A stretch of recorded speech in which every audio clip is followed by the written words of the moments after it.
नमस्कार साथियों, अदम्य एकेडमी के ऑनलाइन प्लेटफॉर्म पे आप सभी का हार्दिक स्वागत है, अभिनंदन है। हम मेले और त्योहारों की चर्चा कर रहे हैं और उसमें जो हमने लास्ट पढ़ा था वो पढ़ा था बसंत पंचमी अकॉर्डिंग टू तिथि। फिर उसके बाद में मैंने नोट डलवा के आपको गोपाष्टमी लगवाया था, जो कि एमसीक्यूज के अंदर पूछा जाता है। एमसीक्यूज जब क्वेश्चंस बनते हैं तो हमारी तिथियां तो कहीं रह जाती है और कुछ स्पेशल से सवाल आ जाते हैं और तिथियां आ जाती है। तो मैंने आपको गोपाष्टमी नोट डाल के लगाया था, तो आप इस चीज को ध्यान में रखेंगे। फिर उसके बाद में हम अगली बात करते हैं। अगली जो तिथि आती है वो आती है माघ पूर्णिमा। क्या आती है? पूर्णिमा। क्योंकि हम शुक्ल पक्ष पढ़ रहे हैं, शुक्ल पक्ष में बसंत पंचमी पढ़ ली हमने, माघ शुक्ल पंचमी। तो अगली जो तिथि आती है वो आती है माघ पूर्णिमा।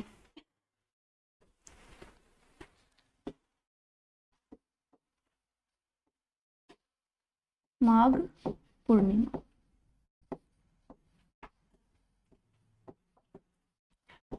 माघ पूर्णिमा को क्या होता है? माघ पूर्णिमा के दिन स्नान का विशेष महत्व होता है। क्या होता है? स्नान का विशेष महत्व होता है। इस दिन क्या कहते हैं कि जितने भी देवी देवता हैं वो धरती लोक पर आते हैं, किसी दूसरे रूप में आते हैं और गंगा में स्नान करते हैं। पर हम जो राजस्थान के लोग हैं वो गंगा तक नहीं जा सकते। कहाँ जाएंगे हम? पुष्कर जा सकते हैं और एक सोम माही और जाखम, सोम माही और जाखम, इन तीनों का क्या है? त्रिवेणी संगम है हमारे राजस्थान में। त्रिवेणी संगम कहां पर बनता है ये त्रिवेणी संगम? नवाटापुरा डूंगरपुर, नवाटापुरा डूंगरपुर, नवाटापुरा डूंगरपुर। यहां पर स्नान का क्या है? विशेष महत्व है। तो यहाँ इस दिन का क्या विशेष महत्व है? स्नान का विशेष महत्व है।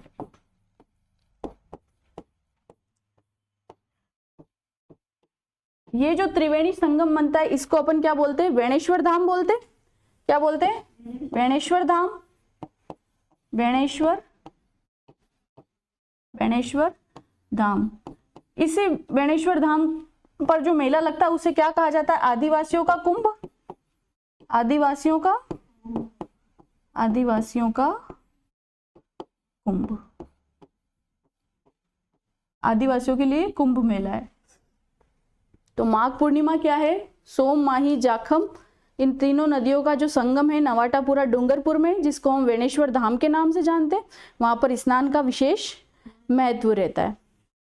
ठीक है, अब माघ महीना खत्म हो गया है, पूर्णिमा हो गई है।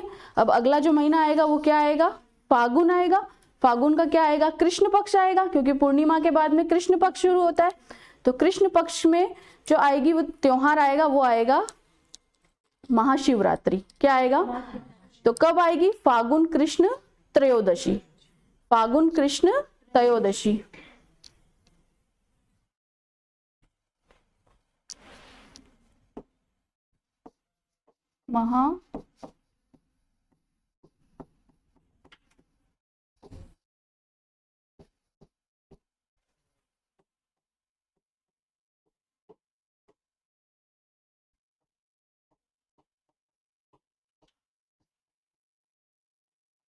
फागुन कृष्ण त्रयोदशी।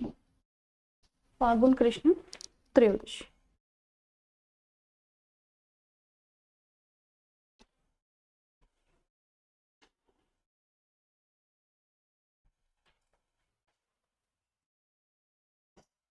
भगवान शिव का क्या माना जाता है? या तो जन्मदिन माना जाता है। भगवान शिव का जन्मदिन मान्यता के अनुसार या तो शिव का जन्मदिन है या उन दोनों शिव और पार्वती का विवाह है। तो भगवान शिव का जन्मदिन के रूप में भी मनाते हैं।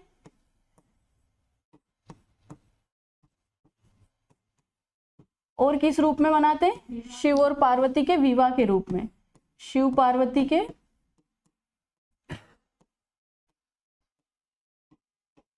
शिव पार्वती के विवाह।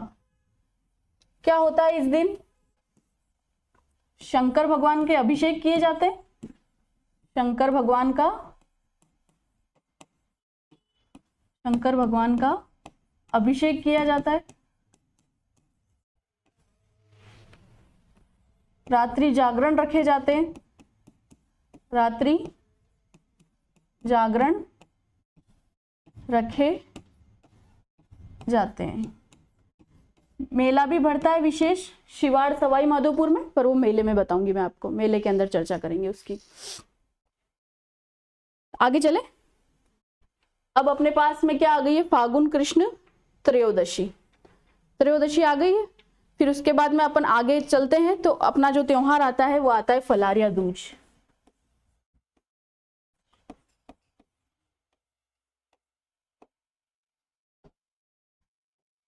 अब इस त्योहार को थोड़ा सा ध्यान से देखना, बोर्ड पे ध्यान देना सब लोग। यहाँ पर है दूज, है ना।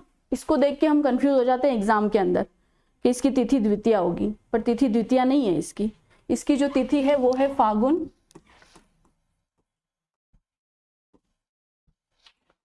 शुक्ल एकादशी। क्या है, फागुन शुक्ल एकादशी। ये वाला जो दिन है, इस दिन सबसे पहली बात तो यह है कि ये जो दिन है वो क्या है, अबूझ सावा। क्या है, अबूझ सावा। अभी तक आप लोगों ने अबूझ सावा आखा तीज पढ़ा होगा, है ना, जिसके अंदर कोई भी तिथि मुहूर्त नहीं देखा जाता और बिना मुहूर्त के हम आखा तीज के ऊपर क्या करते हैं, विवाह करते हैं। तो अबूझ सावा जो है, ये वाला दिन भी क्या है, अबूझ सावा। आरएस के अंदर पूछा गया है कि निम्नलिखित में से कौन सा अबूझ सावा नहीं है। मैं लिख रही हूं सवाल, आप देखना। निम्न में से कौन सा अबूझ सावा नहीं है।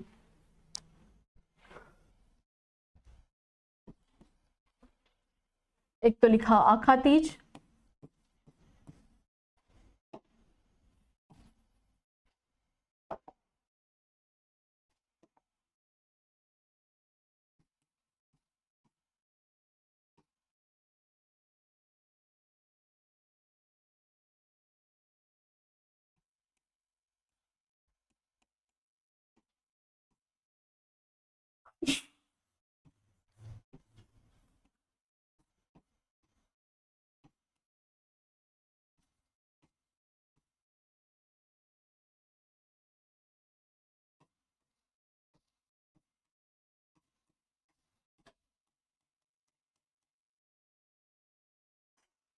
तो इसमें से कौन सा होगा जो अबूझ सावा नहीं होगा? नहीं, महाशिवरात्रि। कैसे होगा? क्योंकि मैंने आपको बताया आखा तीज तो आप सब जानते हैं बिना मुहूर्त के शादी की जाती है। फलारिया दूज मैंने अभी आपको बता दिया। इसके अलावा रामनवमी है। तो 4 अबूझ सावे कौन कौन से हो गए, नोट डाल लो। 4 प्रमुख अबूझ सावे, 4 प्रमुख अबूझ सावे, 4 प्रमुख अबूझ सावे। पहला तो आप सभी को पता है आखा तीज, आखा तीज। दूसरा है आपका रामनवमी। तीसरा है आपका फलारिया दूज। और चौथा जो है आपका वो है पीपल पूर्णिमा। कौन सी पूर्णिमा? पीपल पूर्णिमा। तो आप ध्यान रखेंगे, नहीं वाला क्वेश्चन ही पूछा जाता है। नहीं कौन सा है? 4 प्रमुख अबूझ सावे।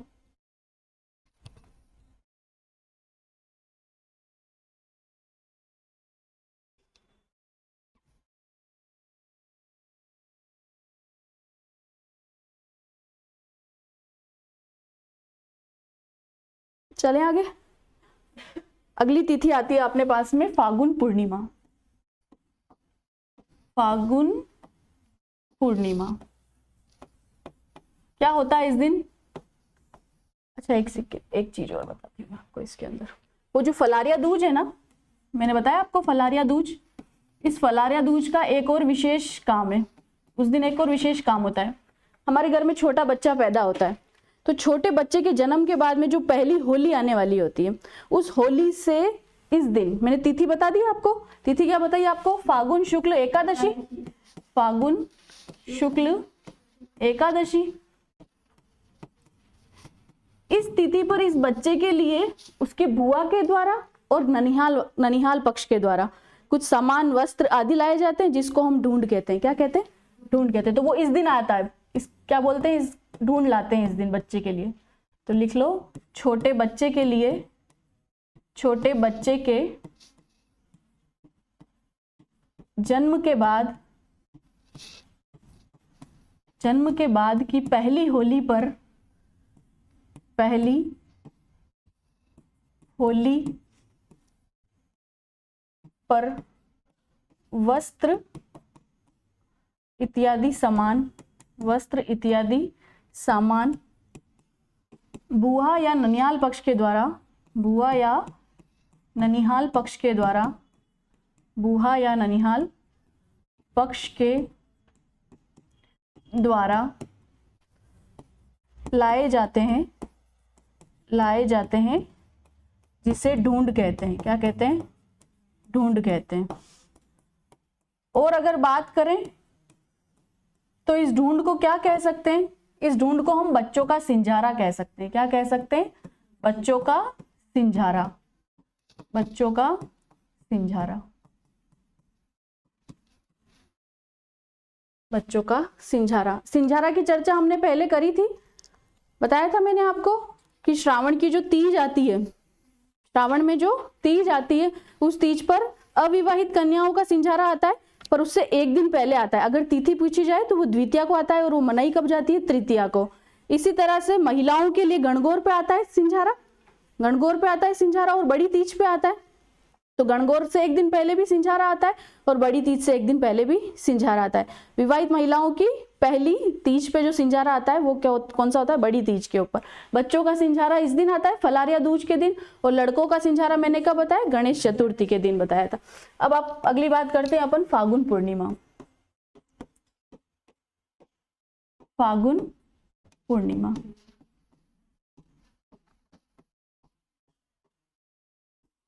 इस दिन कौन सा त्योहार है? होली, होली का त्योहार है। हिंदुओं का सबसे बड़ा, दूसरा सबसे बड़ा त्योहार, हिंदुओं का दूसरा सबसे, हिंदुओं का दूसरा सबसे बड़ा त्योहार। क्यों मनाया जाता है होली? उसको मैं आपको कथा के माध्यम से बताती हूँ। तब बोर्ड पे देखेंगे, एक राजा हुए हैं, हाँ, राजा कौन है? हिरण्यकश्यप। कौन है? हिरण्यकश्यप। कहाँ राज्य करते थे? हिंडोन के अंदर। कहाँ पर? हिंडोन कहाँ पड़ता है? करौली में, अभी भी करौली में ही पड़ता है, ठीक है, करौली के अंदर पड़ता है। हिरण्यकश्यप का एक पुत्र है, पुत्र का नाम क्या है? प्रहलाद। क्या नाम है? प्रहलाद। तो ये तो है इनके पुत्र। इनकी एक बहन है, कौन है? बहन, जिसका नाम क्या है? होलिका। ये हिरण्यकश्यप है, वो ऐसा राजा है जो कि बहुत क्रूर है, जिसके लिए भगवान वो खुद है पूरे राज्य में घोषणा करवा देता है कि भगवान की जगह पर मेरे मंदिर बनाए जाए, मेरी पूजा की जाए। पर इसी का जो पुत्र है प्रहलाद, कौन है? इसी का जो पुत्र है प्रहलाद, उसको ये बात समझ में नहीं आती है। क्यों नहीं आती है? क्योंकि पुत्रों को पिता की बात टाइम रहते समझ में आती ही नहीं है, नहीं आती है। अगर उनको समझ में आ जाए तो उनका भविष्य बन जाता है। पुत्र अपने पिता की बात को देर से ही समझ पाते हैं, पर ये ऐसा पुत्र है जो उस बात को समझ भी नहीं पाता है। इनका जो, ये किसका भक्त है? भगवान विष्णु का भक्त है, दिन रात विष्णु विष्णु, हरि राम। पर हिरण्यकश्यप को इस बात से बहुत गुस्सा होता है, हिरण्यकश्यप। तो हिरण्यकश्यप कई तरह के षड्यंत्र रचता है ना, इसके ऊपर सांप छोड़ देता है, और भी कई बार ऊपर खाई में धक्का दे देता है, परंतु इसकी मृत्यु नहीं होती है। तो होली का त्योहार आने वाला होता है, और ये होलिका जो है, इसको एक ऐसे वस्त्रों की प्राप्ति होती है जिसमें ये अगर बैठ के आग में जिसको पहन के अगर ये आग में बैठ जाए तो ये जलेगी नहीं, ठीक है। तो ये दोनों भाई बहन मिलकर क्या करते हैं? षड्यंत्र रचते हैं, और षड्यंत्र रचते हैं तो फिर इसको कहते हैं कि प्रहलाद को तुम होली के अंदर लेके बैठना, तुम तुम्हारे वस्त्र पहन के बैठना, और उन वस्त्रों को जब तुम पहन लोगी तो तुम नहीं जलोगी, प्रहलाद क्या करेगा? जल जाएगा। भगवान विष्णु आते हैं कि इस तरह का षड्यंत्र रचा जा रहा है, क्योंकि उनको पता है और प्रहलाद को नहीं पता है कि इस तरह की घटना होने वाली है मेरे साथ। प्रहलाद को आगाह करते हैं कि तुम इस होली के साथ में मत बैठो, और इस होलिका के वस्त्र क्या करो? बदल दो। पर क्या एक भतीजा अपने बुआ के साथ में ऐसा कर सकता है? नहीं करेगा, क्योंकि वो कहता है नहीं मैं नहीं बदलूंगा इनके वस्त्रों को। तो भगवान विष्णु क्या करते हैं, षड्यंत्र रचते और इस होलिका के वस्त्रों को क्या करते हैं, बदल देते हैं। इन होलिका के वस्त्रों को जब बदल देते हैं तो वो पहचान ही नहीं पाती है, क्योंकि भगवान विष्णु के द्वारा बदले गए वस्त्र कैसे पहचानेगा कोई आम आदमी। तो वो होलिका जो है वो उन वस्त्रों को पहनकर क्या करती है, होली में प्रहलाद को लेकर बैठ जाती है। वो वस्त्र जल जाते हैं परंतु प्रहलाद नहीं जलता है। अब प्रहलाद नहीं जलता है तो इस दिन तो अपन ने होली को जलाना प्रारंभ किया। इस होलिका के अपन प्रतीक के रूप में लेते हैं खेजड़ी के वृक्ष को। किसको लेते हैं? खेजड़ी का वृक्ष जो है वो होलिका का प्रतीक है। किसका प्रतीक है? होलिका का। और नारियल जो प्रतीक होता है वो प्रहलाद का प्रतीक होता है। इसका प्रतीक क्या है? नारियल। नारियल प्रहलाद का प्रतीक है। अब क्या होगा, इन होलिका की आगे चलते हैं। इन होलिका की सगाई हो रखी होती है इलोजी महाराज से। किससे? होलिका की सगाई किनसे हो रखी होती है? इलोजी महाराज से। इन इलोजी महाराज को हम अभी की भाषा में छेड़छाड़ वाले देवता कहते हैं। कौन से देवता कहते हैं? छेड़छाड़ के देवता। इसका मतलब ये नहीं है कि ये छेड़छाड़ करते हैं, इसका मतलब ये है कि ये छेड़छाड़ होने नहीं देते हैं। ठीक है, छेड़छाड़ के देवता हैं ये। क्यों इन्होंने इस छेड़छाड़ के देवता के रूप में अपने आप की प्रसिद्धि पाई है? तो इन होलिका की सगाई किनसे हो रखी है? इलोजी से हो रखी है। अब होलिका जल गई है। होलिका क्या हो गई है? जल गई है। तो इलोजी महाराज वहां पर आते हैं और वहां पर आने के बाद में तांडव करते हैं। क्या करते हैं? तांडव करते हैं। और तांडव किसके अंदर करते हैं? हमारी धूल के अंदर करते हैं ना, रेत के अंदर, मिट्टी के अंदर करते हैं। रेत या मिट्टी के अंदर क्या करते हैं? तांडव करते हैं। इस रेत या मिट्टी को हमारी राजस्थानी की भाषा में क्या कहा जाता है? धूड़ कहा जाता है। क्या कहता है? धूड़। धूड़ कहा जाता है। और इसी धूड़ से हमारा शब्द बना है धुलंडी। क्या बना है? धुलंडी। तो इसी धुलंडी को हम चैत्र कृष्ण एकम को मनाते हैं। पूर्णिमा के दिन होली मनाते हैं और इसी दिन क्या मनाते हैं? धुलंडी मनाते हैं, चैत्र कृष्ण एकम को। अब इसके बाद में क्या होता है? अब ये इलोजी महाराज क्या करते हैं? कसम खा लेते कि ना तो ये विवाह करेंगे किसी से और किसी के साथ में छेड़छाड़ नहीं होने देंगे। तो इनकी जो सवारियां निकाली जाती है वो कहाँ निकाली जाती है? एक तो जालोर में निकाली जाती है, जालोर और बालोतरा। जालोर और बालोतरा में इनकी सवारी निकाली जाती है। और क्या किया जाता है? इला इली नृत्य आयोजित किया जाता है। कौन सा नृत्य? इला इली नृत्य आयोजित किया जाता है। ऐसा कहते हैं कि इनके मंदिर में अगर कोई बांझ महिला है और वो बांझ महिला जाकर नृत्य करती है और वहां का प्रसाद ग्रहण करती है तो वो क्या हो जाती है? गर्भवती हो जाती है। तो कहते हैं बांझ महिलाओं को भी आशीर्वाद प्राप्त होता है। बांझ महिलाओं को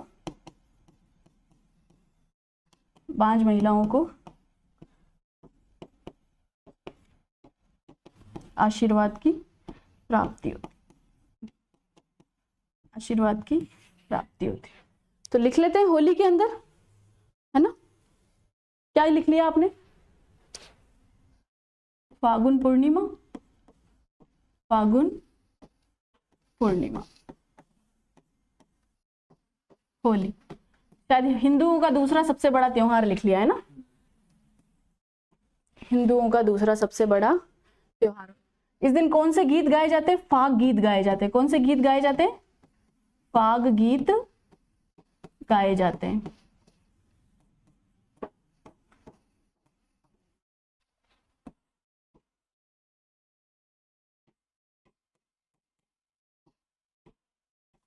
होलिका के अग्नि में, होलिका के अग्नि में जलने के बाद प्रहलाद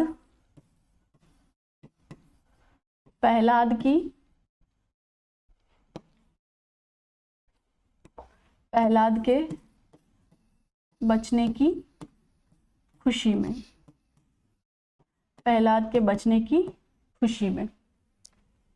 दूसरा है आपका खेजड़ी का जो वृक्ष है, खेजड़ी का वृक्ष होलिका का प्रतीक है। किसका प्रतीक है?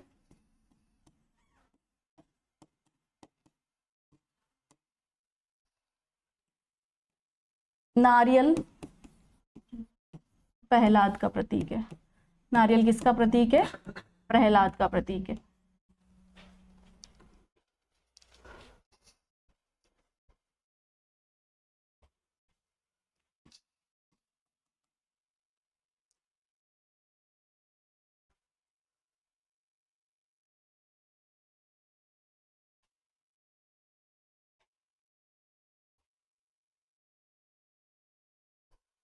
अब हमारा धुलंडी आएगा, अगला त्योहार कौन सा आएगा?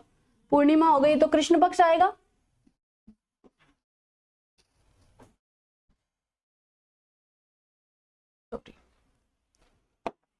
तो महीना चेंज हो जाएगा अब, चैत्र कृष्ण एकम, चैत्र कृष्ण एकम। कौन सा त्योहार आ जाएगा? धुलंडी। मैंने बता दिया आपको धुलंडी क्यों मनाया जाता है। इलोजी महाराज के धूल में तांडव करने के कारण वहां से धुलंडी शब्द की उत्पत्ति हुई। उसी दिन से अगले दिन हम लोग रंगों के त्योहार को मनाते हैं, एक दूसरे को रंग लगाते हैं, ये तो सब बातें आपको पता है। अगली जो चीज आती है इसके अंदर, बहुत सारी जगहों पे होली प्रसिद्ध है ना, उन प्रसिद्ध होलियों की चर्चा करते हैं।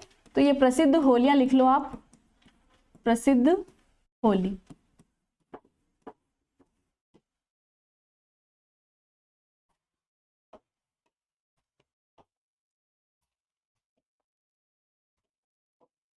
सबसे पहली होली लिखो कपड़ा फाड़ होली, कपड़ा फाड़ होली, कपड़ा फाड़ होली। इसी को नग्न होली भी कहा जाता है। कौन सी होली कहा जाता है? नग्न होली।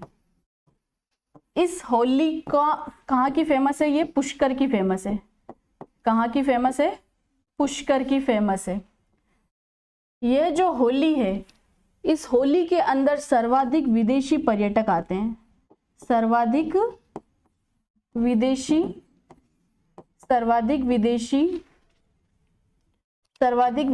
पर्यटक आते हैं, सर्वाधिक विदेशी पर्यटक आते हैं। अगला जो है आपका इराड़ा गीत गाए जाते हैं। क्या गाए जाते हैं? इराड़ा गीत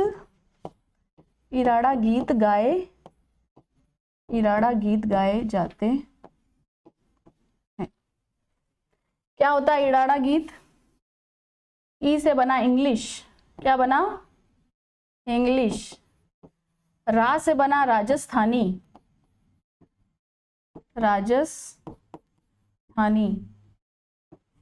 डा से बना डांस, क्या बना? डांस। तो आपका वाका वाका और गजबन दोनों साथ में चलते। कौन चलते? वाका वाका और गजबन। तो इंग्लिश और राजस्थानी दोनों सॉन्ग को साथ में बजाते हैं, क्योंकि सर्वाधिक विदेशी पर्यटक भी हैं और राजस्थानी लोग भी उसके अंदर शामिल है। तो इंग्लिश गाने और राजस्थानी गानों को साथ में चलाकर इसके ऊपर क्या किया जाता है? डांस किया जाता है। तो इराड़ा गीत गाए जाते हैं। वहां अपनी लोकल लैंग्वेज में उन गीतों को इराड़ा गीत कह दिया गया है। इराड़ा गीत गाए जाते हैं।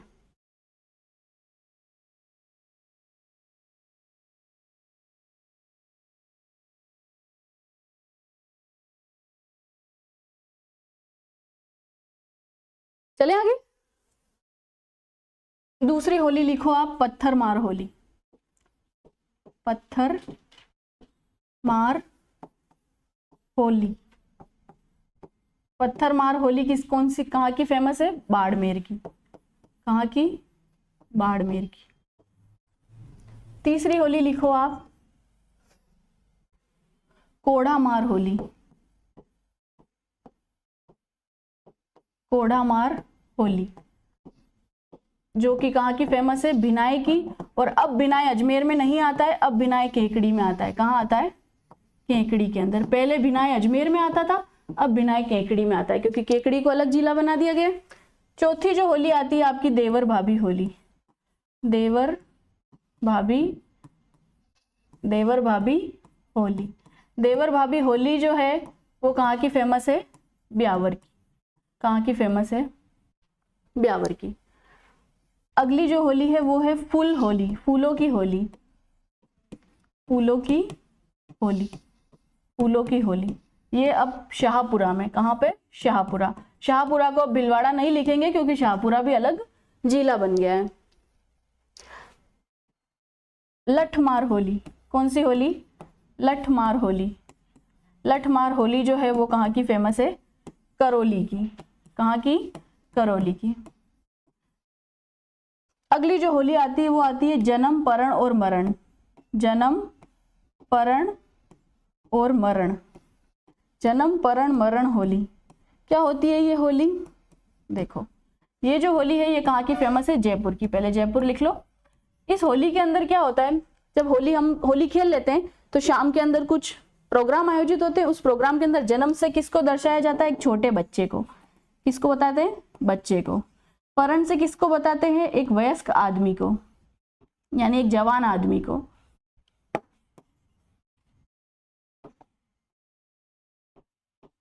वयस्क आदमी को। और मरण में क्या बताते हैं? एक आदमी की अर्थी बताते हैं। क्या बताते हैं? अर्थी बताते हैं। तो ये जो होली है, प्रोग्राम आयोजित किए जाते हैं शाम के अंदर जयपुर में। जन्म, परण और मरण होली। बच्चे को दर्शाएंगे, बच्चा जन्म को दर्शाएगा। परण यानी व्यक्ति की क्या की जाएगी? शादी की जाएगी। और मरण यानी एक बुजुर्ग व्यक्ति की क्या दिखाई जाएगी? अर्थी बताई जाएगी। तो ये कौन सी होली हो जाएगी? जन्म, परण और मरण होली। कहाँ की फेमस है? जयपुर की। आगे चले, अगली तिथि आती है आपके पास में चैत्र कृष्ण अष्टमी। चैत्र कृष्ण अष्टमी। इस दिन जो त्योहार मनाया जाता है वो होता है शीतला अष्टमी। कौन सा? शीतला अष्टमी। शीतला अष्टमी। क्या होता है इस दिन? किसका त्योहार है? शीतला माता का। मेला भरेगा। कहां भरता है? जयपुर के अंदर। चाकसू जयपुर में।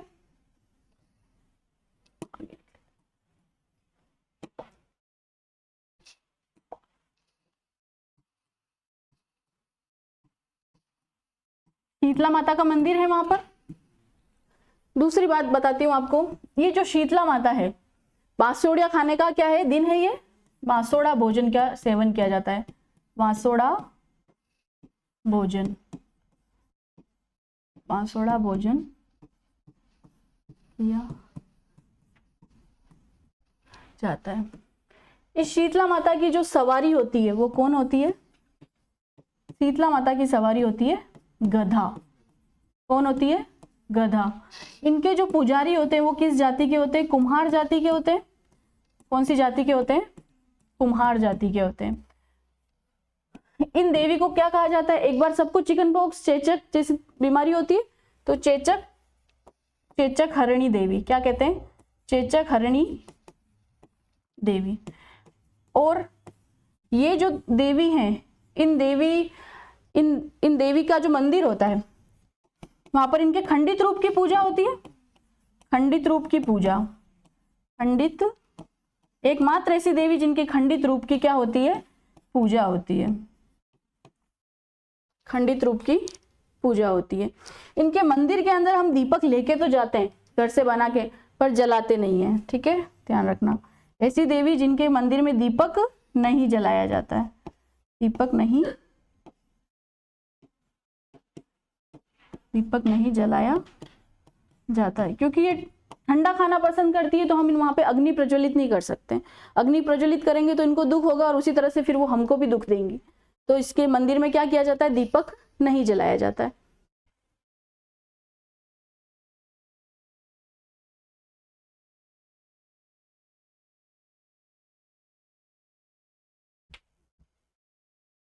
चले, अगला है चैत्र कृष्ण दशमी। चैत्र कृष्ण दशमी कौन सा त्योहार आएगा? दशा माता। दशा माता, जैसा कि दशा से शब्द पता चल रहा है। दशा से क्या है? दशा मतलब हमारी दशा, हमारी स्थिति। उस स्थिति की सुधार के लिए क्या किया जाता है? इस व्रत को किया जाता है महिलाओं के द्वारा। तो सुहागिन महिलाओं द्वारा,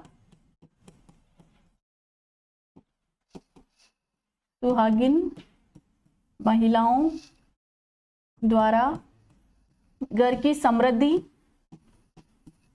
समृद्धि और स्थिति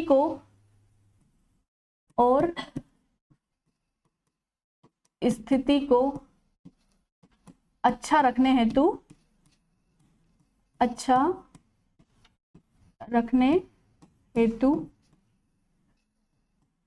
किया गया व्रत। और क्या किया जाता है इस दिन? गले के अंदर 2 जोड़े की क्या की जाती है, बेल धारण की जाती है। एक केसरिया रंग का धागा होता है, उस धागे को क्या कहते हैं हम, बेल कहते हैं।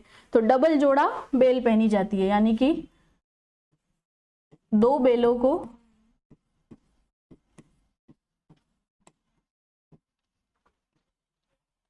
धागा लिख लो, फिर बेल से कंफ्यूज हो जाए, क्या है भाई,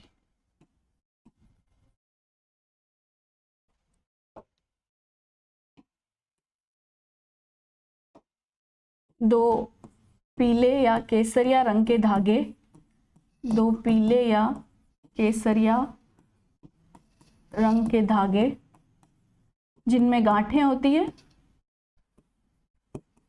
जिनमें क्या होती है, गांठें होती है,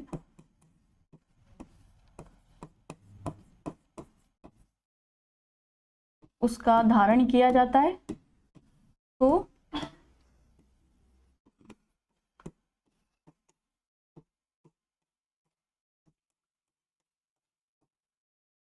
जिसे हम सामान्य भाषा में, जिसे हम सामान्य भाषा में बेल कहते हैं। क्या कहते हैं, वो वाला बेल के ऊपर डबल मात्रा आती है, ठीक है, बेल कहते हैं।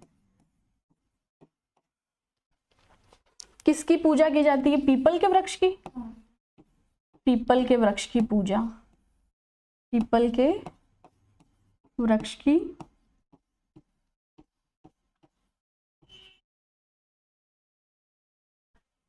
पीपल के वृक्ष की पूजा।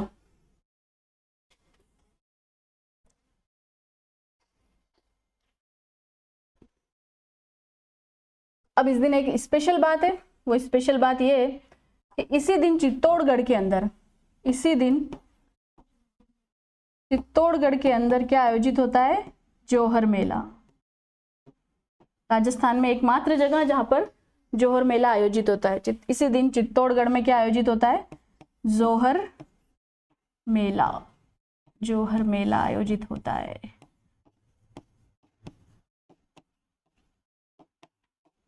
जौहर मेला आयोजित,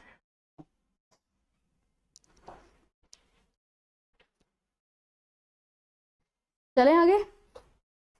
अब कोई त्योहार नहीं आएंगे, अब सारे त्योहार किस में आएंगे, शुक्ल पक्ष में आएंगे। तो अब लिख लो चैत्र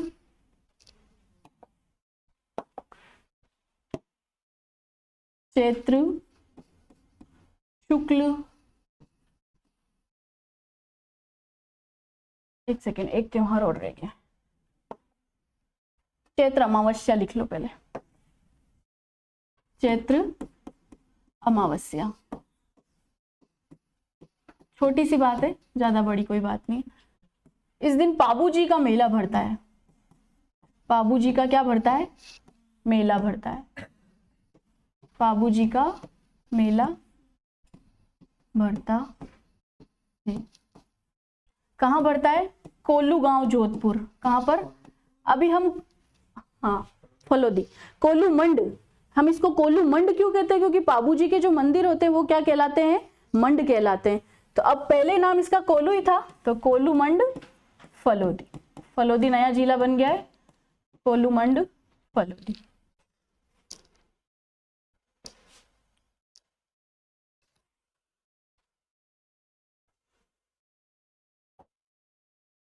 अगली बात आती है आपकी चैत्र शुक्ल एकम। क्या होगा इस दिन, हिंदुओं का हैप्पी न्यू ईयर है ना। इसी दिन से नव संवत्सर प्रारंभ हो जाता है ना। क्यों मैंने ऐसे, क्योंकि हमारा महीना तो चैत्र के कृष्ण पक्ष में शुरू हो गया, पर मैंने ऐसे क्यों बोला कि चैत्र शुक्ल से ही इस नव संवत्सर को प्रारंभ करेंगे, क्योंकि जो ब्रह्मा जी थे, उन ब्रह्मा जी ने जो सृष्टि की रचना की है वो इस दिन करी है। उस दिन तिथि कौन सी थी, चैत्र शुक्ल एकम। और हम शुक्ल पक्ष को ही क्या मानते हैं, उजाला मानते हैं। तो कृष्ण पक्ष में किसी भी शुभ चीज की क्या कर दी जाती है, शुरुआत नहीं की जाती। तो ब्रह्मा जी ने इस दिन क्या किया था, सृष्टि की रचना की थी। तो सबसे पहली बात जो है वो, एक तो लिख लो नव संवत्सर प्रारंभ, नव संवत्सर प्रारंभ, नव संवत्सर प्रारंभ, चैत्र शुक्ल एकम। और क्या आपके, मैंने आपको बताया था दो तरह के नवरात्र, एक तो शारदीय नवरात्र बताए थे जो आश्विन में आते, एक वासंतीय नवरात्र। तो वासंतीय नवरात्रों का आरंभ, वासंतीय वासंतीय वासंतीय नवरात्रा का वासंतीय नवरात्रा का आरंभ। और क्या क्या होता है इस दिन, कुछ विशेष बातें हैं। हाँ वो भी होता है। एक तो सबसे पहले लिखो, ब्रह्मा जी ने सृष्टि की रचना करी है। ब्रह्मा जी ने सृष्टि की ब्रह्मा जी ने सृष्टि की रचना की है।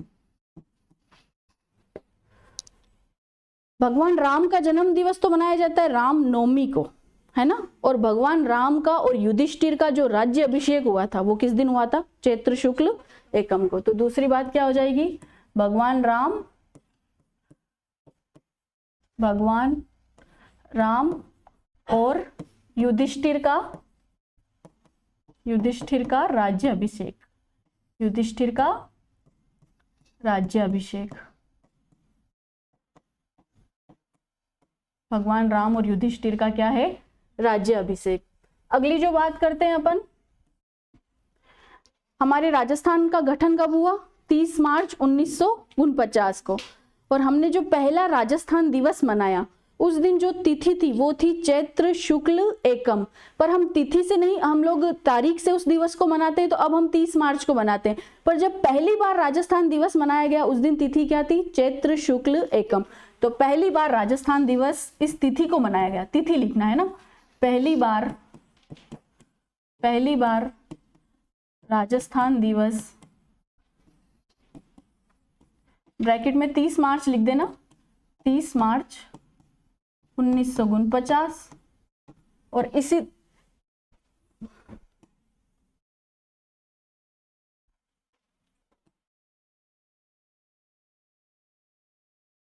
1949 और तिथि क्या हो जाएगी, चैत्र शुक्ल एकम। चैत्र शुक्ल एकम को मनाया गया। और क्या होगा, विक्रम संवत कैलेंडर 57 ईसा पूर्व इसी दिन प्रारंभ हुआ था। विक्रम संवत कैलेंडर 57 ईसा पूर्व इसी दिन प्रारंभ। और शक संवत कैलेंडर, ये मैंने बताए थे आपको, शक संवत कैलेंडर 78 ईस्वी, वो भी इसी दिन प्रारंभ, 78 ईस्वी इसी दिन प्रारंभ। आरएसएस के बारे में सब जानते हैं, राजस्थान स्वयं सेवक संघ, है ना, उसकी स्थापना भी इसी दिन हुई है। आरएसएस का स्थापना दिवस।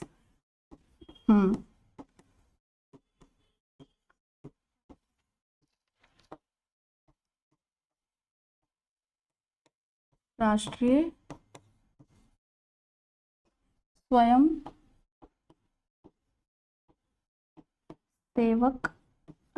स्वयं सेवक संघ।